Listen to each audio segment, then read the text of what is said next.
Okay, well, solve one of the previous midterm exams together. Okay, so basically the exam will be multiple choice. Okay, multiple choice. Generally, we will have two different types of questions. Questions which is a direct substitution or even something about the theory. So if I asked you about the conversion from the liquid to the vapor state, the conversion is basically vaporization. So just you substitute very simply, okay? And another type of questions you need to solving problem, okay? So the first part of the exam will be 10 multiple choice that you can directly solve without calculations, okay?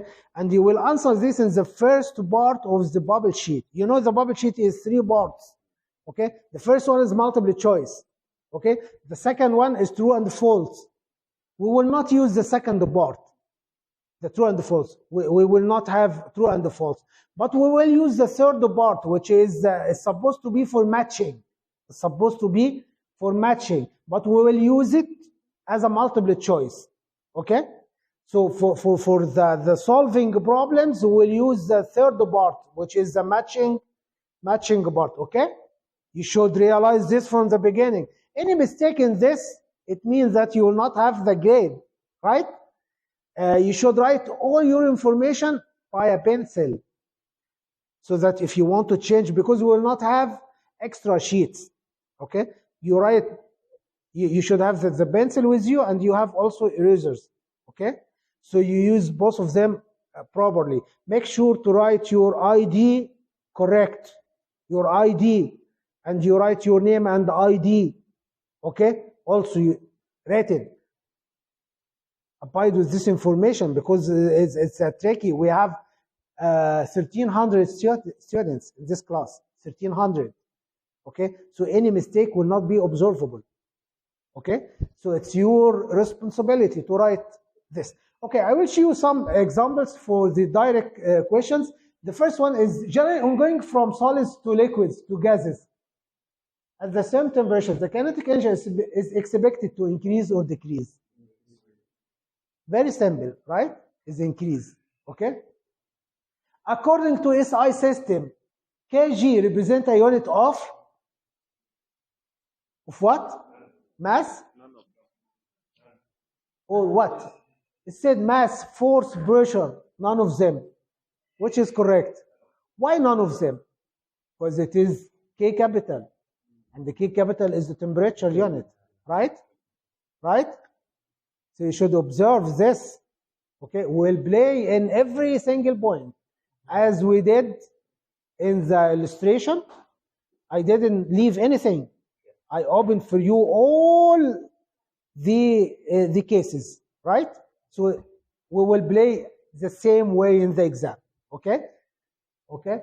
122 degrees Fahrenheit is approximately the same temperature as, so of course you can substitute very simply in the rule, okay? Degree Fahrenheit equal to 9/5 degrees Celsius plus 32. This is the rule. You need to memorize it. You need to memorize. And the opposite conversion, also you should be familiar with this conversion, okay? This number, in number 4, 1204400 contains how many trailing zeros? Trailing zeros. You should realize what's the difference between trailing, leading, okay? All these types of zeros you should appreciate. So in this number, we have 2 trailing zeros. How many significance figures in this number? 5 significance figures. You should also be familiar with the calculations. Addition or subtraction or multiplication and division. You should be familiar with this process. The ideal gas law are mostly obeyed at dot pressure and dot temperature. Which one? Low and low, low and high, low, high and low, high and high. Which one? Is sustained at low pressure and high temperature. You should also be familiar with this rule, okay? Boyle's law can be represented graphically. Boyle's law. Do you remember Boyle's law? Can anyone tell me the statement of Boyle's law? What Boyle's law states? The volume of a given amount of a gas is directly proportional, is inversely proportional to the pressure at a specific temperature, or at constant temperature. So which one of these plots is suitable for Boyle's law? But the question is not like this. It says Boyle's law can be represented graphically in several ways. Which of the following plots does not? If you missed does not, definitely you will answer wrong. If you missed does not, look at every single point, every single word. Sometimes you will find not, okay, which will flip everything, okay? So which one may not or does not correctly represent Boyle's law? Which one? The first one, BV equal to constant value against pressure. This is correct for Boyle's law. The BV is constant. This is the statement of Boyle's law. BV is constant. The other one, B, is inversely proportional with V. The third one, V, is directly proportional with 1 over B, which also fits for Boyle's law. So the answer is the last one. The wrong one is the last one, that pressure is inversely proportional with 1 over V. So this is the correct answer. Okay. Okay. Let us see this example. Read the question. Different number of neon and argon. Different number of neon and argon. So this is a very big question, but the answer is in one word. One word. Okay. So we have 8 containers containing number of molecules of neon and argon. Okay, the neon is the blue circles, and the argon is rose one in the bottom of the containers. Okay, they are placed at the same temperature in 2 different containers according to the attached figure. One container has a double volume to the other. As you can see here, number 1 has the half the volume of container 2, okay? And 2 and 4, they have the same volume, okay? You can easily recognize that container, which container has the highest average kinetic energy, assuming ideal behavior. Which one should have the highest kinetic energy? Which one? You look, we have one container, one of them will have 4 atoms, like in 1, and the other one in 3 has 8 atoms. Okay? So the number of atoms are different. The nature of atoms, one is neon and the other is argon, and the volume is different in the containers. And is asking now, what do you expect? Which one is supposed to have the highest kinetic energy? Which one? Of course, you know the answer from the board here. Same for all. Why? Why same for all? Why? The answer is very simple. Very simple. Look, they all are at the same temperature. And from the ideal behavior, the kinetic energy is connected to the temperature. Kinetic energy is connected regardless the nature of the atom, regardless the number of atoms, regardless the volume of the container, regardless anything. The kinetic energy is directly proportional to the absolute temperature. It's directly proportional to. So I can tell you 2 pages discussing the problem. 2 pages discussing and of course you start preparing the calculator and 2 sheets to run the calculations which one, this is argon, this number of moles, where is the atomic mass, and you did the calculate kinetic energy equal to half mv square, where is the kinetic energy, and we do not need anything of that. We only need to observe that they are at the same temperature. As they are at the same temperature, they should be at the same kinetic energy, okay? Of course, if they are not at the same temperature, they will have different kinetic energy, and based on the temperature, you can estimate the kinetic energy, okay? I think this is, okay. Liquids with relatively large intermolecular forces tend to have relatively surface tension and viscosity, low and low, low and high, high and low, high and high. So if the intermolecular force is large, the surface tension will be large, and the viscosity also will be large, okay?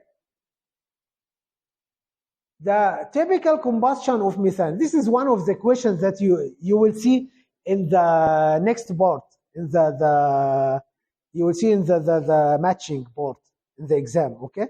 The midterm exam will not look like this one, but as I said, we have part 1 direct answer, and part 2 you will answer in the matching. This is solving problems. So one of the solving problems that you may see like this one, okay? The typical combustion of methane in air yields carbon dioxide. Okay. So the first thing you need to write chemical equation. So let us write the chemical equation. This is the reaction between methane, CH4, and combustion in air. What is the active component in air that will interact? Oxygen. Typically gives carbon dioxide and water. This is the equation, okay? The first thing you look to the equation, you need to check. To check what? Balancing. Look at the balancing. Is it balanced? If you miss the balancing, you should forget the mark as well, okay? Very simply.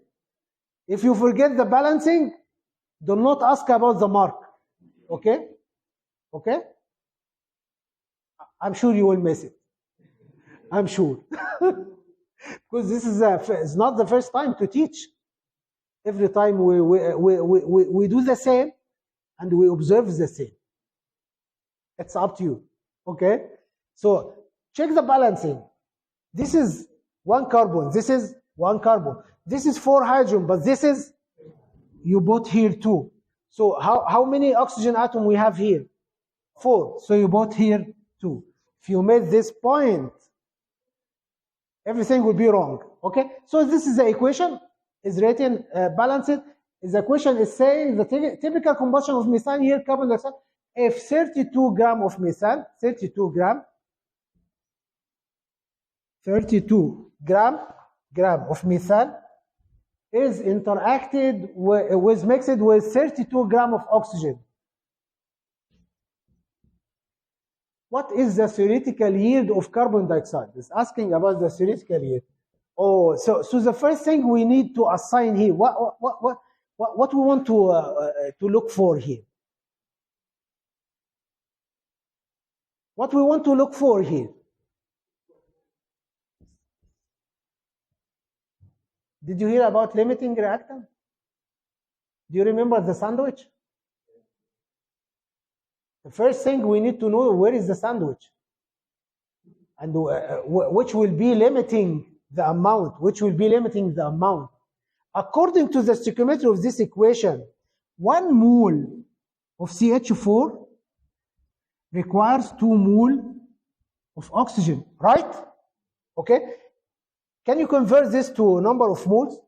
32 gram. Of course, this is 12 and this is 4. So overall, this is 16. This is gram per mole. This is the molar mass. This is the molar mass of CH4. So if you divide 32 by 60 gram per mole, you will realize that the stoichiometry says that this is the 30 gram, this is 2 mole. This is the stoichiometry, okay? 1 to 2, this is the stoichiometry, but actually, this is actual amount. Is 2 mole from methane. And how many moles from oxygen? It's 32 gram. How about the molar mass of oxygen? Molar mass of oxygen is 32. It's 32 gram per mole. 32 gram per mole. So basically, here is 1 mole. So we are mixing 2 mole of CH4 with 1 mole of oxygen. Which will be the limiting? According to the stoichiometry, every single mole of methane requires 2 mole of oxygen. Every single mole requires 2 moles. But now we have 2 moles of methane. So 2 moles of methane is supposed to require 4 moles of oxygen. Do we have 4 moles of oxygen? We do not. So oxygen is deficient. Oxygen is deficient, which means that oxygen is limiting. Oxygen is limiting. So the amount of carbon dioxide that will be produced here will depend on the amount of oxygen, okay? So if we have 2 mole of oxygen, we should produce 1 mole of oxygen. But we do not have 2 mole of oxygen. How many moles of oxygen we have? 1 mole. So how many moles of carbon dioxide is supposed to be produced? 0.5 mole, okay? This is the same stoichiometry. 2 produce 1. So 1 produce half. 1 produce half. So eventually, we will end up with a production of 0.5 mole of carbon dioxide. So if you know the molar mass of carbon dioxide, which is 44 gram per mole, 44 gram per mole, and you multiply with 0.5, this will end up with 22 gram of carbon dioxide. 22 gram of carbon dioxide. This is the way of solving the problem. This is the way. First, you need to write the equation, balance the equation, check which is limiting, decide the amount of the product based on the limiting reactant. Okay? The last question, consider these 2 flasks. The first one, sometimes we get some drawings in the exam and we put some data on the drawings. Okay? So this is 2 flasks are connected together through a valve, and the volume in one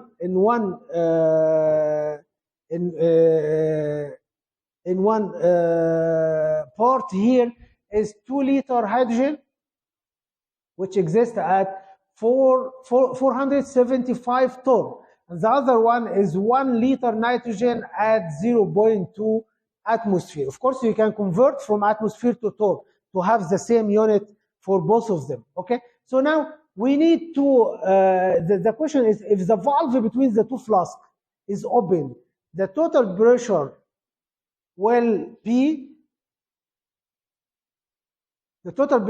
be approximately equal to how many he need to calculate the total pressure in torr as well, assuming 0 volume for the valve. So the valve will not introduce anything. So how can you solve this problem? Can anyone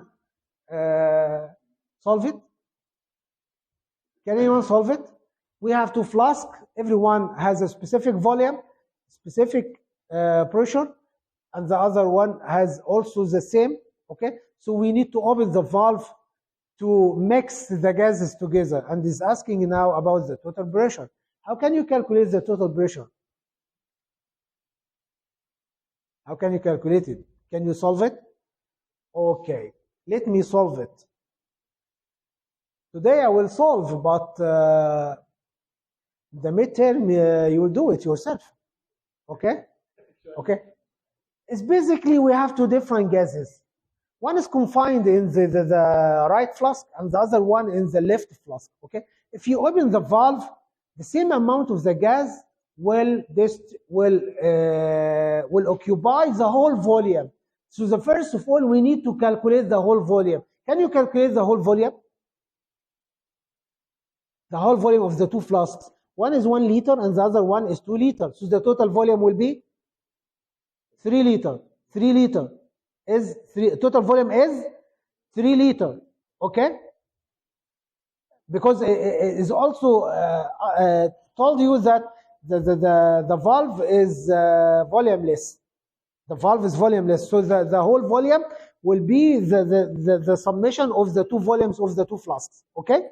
Okay, so we now we calculated the whole volume. The whole volume is 3 liter. It's 3 liter. So we have a problem now of Boyle's law. Boyle's law. This is a relationship between pressure and the volume. If the gas originally existed in 1 liter, like the nitrogen, look at the nitrogen here, is existing at what in 1 liter under 0.2 atmosphere. If we change the volume from 1 liter to 3 liters, what will be the pressure of the nitrogen? You can calculate it very, very simply. Okay, the same will apply for the other gas, hydrogen. If hydrogen existed at the beginning in 2 liters under 475 torr, and now the volume changed to 3 liters, can you calculate the vapor pressure of hydrogen? So you can calculate it very simply. Now you calculated the partial pressure of nitrogen and the partial pressure of hydrogen. You add both together to end up with the total pressure, which is 367. Okay? And coming to here, this was a midterm exam for last year. But actually, it was not collected between groups. This was given to a single group. But now we will take the exam for the whole groups together. Okay, so the structure will be as I mentioned at the beginning. Okay, it remains to study, right? I'm not sure if you already started or not, but it's at your point right now. Okay, so I encourage you to hardly study, okay, and to solve as many questions as you can.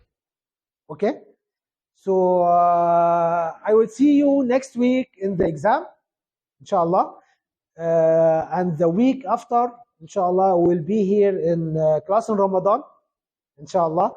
I expect our time will be the same, even in Ramadan. We will start at 8 o'clock, but we will finish earlier. Okay? I think so far the timings is not announced yet. It's not announced yet. Is announced? Is announced? So we'll start 8 o'clock. Okay, and we'll end at I think 9:20. 9:20, I think. Anyway, I may continue after 9:20. Okay, so which formula? This question? The formula is B total equal to B hydrogen plus B nitrogen. Okay, and you calculate everyone separately. Okay, using Boyle's law. And coming to here, I finished today. It is 10 o'clock. I will see you in the exam, inshallah. Thank you very much. Assalamu alaikum wa rahmatullahi wa barakatuh.